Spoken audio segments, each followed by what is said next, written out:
Hello everybody and welcome to another episode of OMG Craft. Today we're talking about all the things. Whoa, that really goes towards the camera there. All the things. We're not just going to be talking about all the things. No, that's a lie. We're just going to be talking about the things in the latest update 1.16 that you missed, that haven't been talked about, that are basically secret because nobody is discussing these things. I went through all of my notes through 1.16 and pulled out the things that I felt like people didn't talk about. Why? Why didn't they talk about them? They were boring. No, they're not boring. This is gonna be a great episode. Before we do get started in today's episode, do want to say thank you to those of you who are YouTube members. Also, check out the merch store, helloomg.com. We got posters, we got t-shirts, we got all sorts of stuff there at helloomg.com. So here we are inside of Minecraft, and the first thing that we are going to be talking about is this thing, ancient debris. So by now you probably know that ancient debris spawns in the Nether underground. Like, well, I guess, is the Nether always underground? I always assumed that the Nether was like way below the normal bedrock layer of the overworld. Anyway, I don't know the lore there, but I guess in the bottom part of the Nether, that is where you will get ancient debris spawning. Now, I have done many tutorials on how to find ancient debris, and it's always just about at Y level 15. But one thing that I didn't know, and that I haven't seen discussed that often, is that ancient debris actually needs to be covered on all sides. So you cannot have ancient debris that is touching air. So it needs to be covered on all sides by blocks or by lava. And the reason I'm flying through all this area and looking into these lava lakes is because I'm hoping that I can find some ancient debris. Ooh, no, we don't want to do that. I'm hoping to find some ancient debris that is poking through in the lava that we can see. A few moments later. I have found one. It is so far away. It's way over there. So here we go. I have made a little pillar so I can actually see. There is some ancient debris that is technically on, on lava. This is naturally generating, obviously. That's why it's so unexciting, is because it's real. One of the sides is at lava, and the other ones is for solid blocks. And that is the only way that ancient debris is going to generate. It will not generate in a situation where a side is open to the air. Next is something that I find incredibly interesting. I've switched into survival mode for this one. Please leave me alone, Gast. Is that you got fire over here and you got soul fire over here. Fire, if I just go and stand in it, not a smart idea. But as you can see, my health is going down by basically a half point every time that I take damage while standing inside of that fire. And if I go and stand in this soul fire, take a look at the health still. I'm just trying to just get to the point where I'm full. And bam! Look at this. I'm taking a full heart of damage every time that I take the damage from the fire that I am standing in, which is substantially more than the other fire. I still take that half heart of damage from just burning, from just being burnt, but the soul fire hurts more. It hurts your soul. It hurts your body and your soul. That just hurts your body. This one hurts your soul. Well, I wanted to find a shipwreck to show this one off, and I found one, but this is a weird shipwreck, man. This thing is, they definitely land hoed right here. Well, shipwrecks have changed in 1.16, and now they are less common. So you won't see as many shipwrecks in the ocean as we used to, which is kind of sad because I thought that the shipwreck amount was pretty good. But not only does that affect shipwrecks, what I'm talking about, but it also affects the ocean ruins, which you would see as light at the bottom of the oceans. I liked coming across ocean ruins whenever there's one right there. So this ocean ruin, that's a rare one now because there's not as many ocean ruins in the ocean as there once were, and especially obviously before 1.16. 1.16, this is weird. You got icebergs next to a mesa. That does not make any sense. That's hot, this is cold. But anyway, icebergs, and not icebergs, shipwrecks, and ocean ruins. This isn't even ocean ruin. This is just a ruin portal. That's pretty neat, actually. Open. Ooh, golden apple. Nice. Don't mind if I do.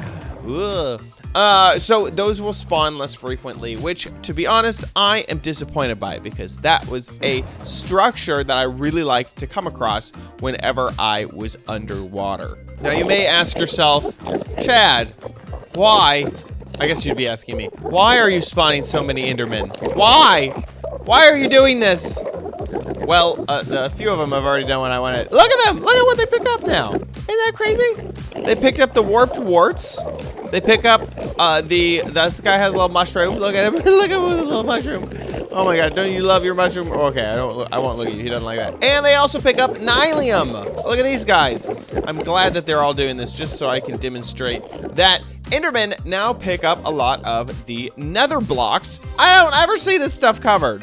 What's crazy is that Enderman will also do that with all of the crimson variations as well. So it's not just the warped wart biomes that will have that stuff in there. They'll also do that with all of, see, there you go. So you got some crimson nylium over there. Anybody have any crimson roots? Anybody? Oh, he just picked up that fungus right in front of us. That's really cool. So there you go. So Enderman will now pick up some of the stuff that is in the nether. This next one I just found really fun, and I don't find it as fun as the weather changing on me. Come on, clear it. So this is obviously the target block that I'm looking at, and target blocks, whenever you think of them, mostly you're thinking of arrows hitting these guys, but bottles of enchanting will work as a projectile that will set off a target block. On top of bottles of enchanting, also ender pearls will set off target blocks. This, I feel like I would never saw this talked about at all, that you could use different types of projectiles. Now, I do know that you can use snowballs, but that one seemed obvious. I was like, okay, yeah, snowballs. Like, I get snowballs. Not really shocked about snowballs and arrows, but bottles of enchanting? Who thinks about that? I'm sure that eggs work too. I have that one in my memory. I didn't look that one up, but yeah, eggs they work just fine.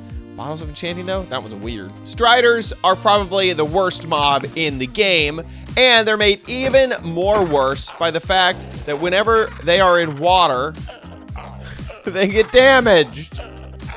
Look at him. Does he sink? Does he sink in the water? Can he not swim? Oh no, they don't have any arms. They just sink. Oh my gosh, that's really sad. Look at how sad they are. But also, if you put them up here on the surface here, and you know, remember when the weather changed? That'd have been great to happen just like right about now. But here we go. We're gonna set the weather to rain. And oh no! Oh, the worst mob in the world gets a little bit damaged. Aw, so sad. Well, that also happens, obviously, to the Endermen. And Striders will also get damaged in the rain. It seems like they should be able to deal with the rain. I mean, just like real talk for a moment. Seems like they should be able to be fine in the rain. They're not snowmen, okay? But they don't. It's just like, I get that they're cold when they're not in the lava, but to be damaged by water, I guess maybe it's like toxic because there is no water in the nether. It's like a poison. Water is poison for Striders. Just makes sense, I guess. This next addition is just a little itty bitty detail that I just find so cool. I just love that this was thought of and put into the game. So you have your crimson and your warped logs, and these will actually not catch on fire. They are not flammable. Why? Because they live in the nether. You know, the nether is all fire and brimstone. Of course, they wouldn't catch on fire. You actually can't even catch the side of them on fire like you can these leaves and like normal things. But they will not burn, which, like I mentioned, it makes a lot of sense because their native home is the nether. Oh gosh, we have a problem here. Call the fire department! Oh my gosh! Okay, nothing to see here. Everything's fine. One thing, what I'm actually showing you guys though, is that if you take these things and put them into a furnace, and any of their varieties as well, they will not create charcoal, which I think is hilarious. What a great addition. So if you take a normal log, just for those of you who may not know, you put that in there, it will be smelted up into charcoal. But of course, logs that don't burn, they're not gonna make charcoal. Same thing with the planks. And, well, I kind of wish that there were crimson and warp sticks, but there's not. But the hyphae or the stripped stems and all that stuff, all of the normal planks can be used as fuel if you want to. So let's just use this one over here. So you could use this as fuel, but obviously you can't with the crimson variety. It will just not go inside of there. So you could use that as fuel if you wanted, but can't do that with the planks. I think that is so clever and such a cool detail that, yeah, things that don't burn, not gonna burn in a furnace. So this next one is super interesting to me, that whenever you have furnaces, and I know these don't look like they're on, but they are because I used like commands to get them to exist. But anyway, so you have this blast furnace, right? And I made all of this iron ingots. Whenever you pull it out of a furnace, you get the experience. So I'm now at level 8. Well, with 1.16, if you are to break open this furnace, blast furnace or whatever, before you pull out those things, your experience comes along with it. So right here, I have the same situation. When you break it open, you can see that I gain the experience, which is great that you don't accidentally lose the experience that you've been accumulating inside of your furnaces. Now, if you think, oh, I have Silk Touch, and I grab this with, well, no, it doesn't work that way. There is not a way to pick up one of these tile entities or whatever they are, blocks that have data inside of them.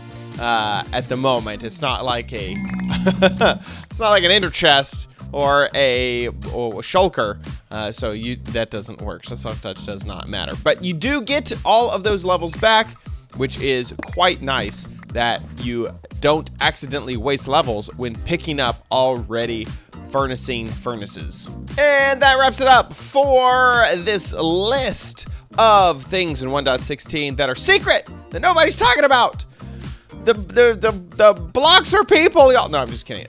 This is something that I found pretty interesting. I think that a lot of this stuff wasn't talked about very much. If there's something else that you can think of, please let me know in the comments down below. If you enjoyed this video, please give it a big ol' like.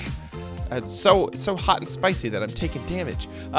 So give this video a like if you liked it, and also make sure you subscribe for future videos, tips, tricks, tutorials, and spotlights here on OBJCraft. See you in the next episode. Bye!